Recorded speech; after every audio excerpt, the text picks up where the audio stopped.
Marie, why don't you tell us about your latest piece of work? Oh, okay, yes. So this is my doll's house.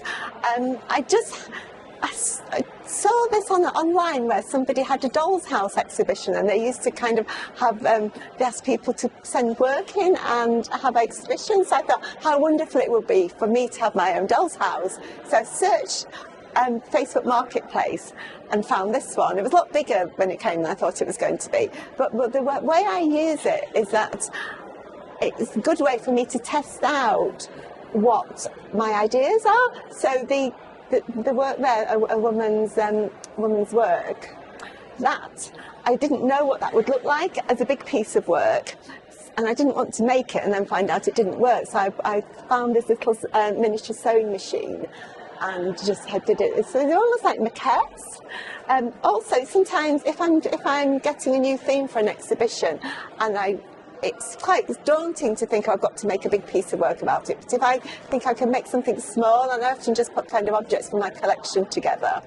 And so I'm basically creating my own little gallery. It's still work in progress, because it was wood when I bought it, and it's already taken about 5 coats of emulsion paint to get this far. But so some of these pieces I now send to the Doll's House Gallery online that I explained about, and they get exhibited there.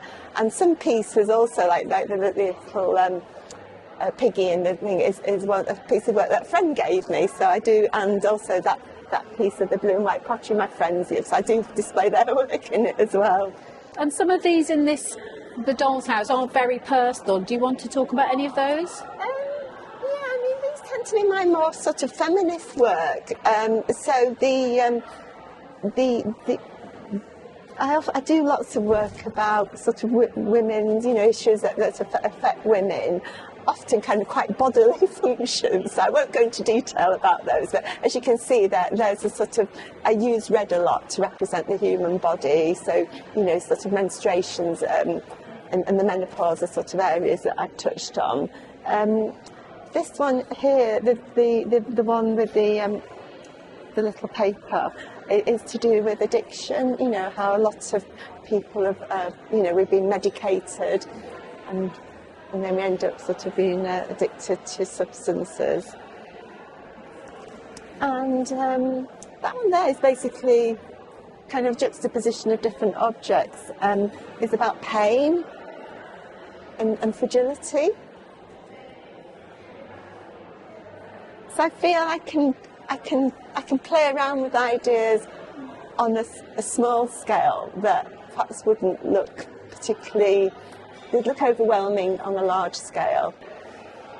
So woman's work. So this is the work that you developed the maquette for. Did it turn out as you'd expected when you tested it? Yes, it did. It obviously took a long time to achieve the wrapping and the binding, but yeah, it does. I think, if you look at the two, you can definitely see that one's meant to be the other. In fact, I actually sent somebody a picture of the small one, and they thought it had been exhibited in a big gallery, and they hadn't realised it was a small piece of work. Fantastic.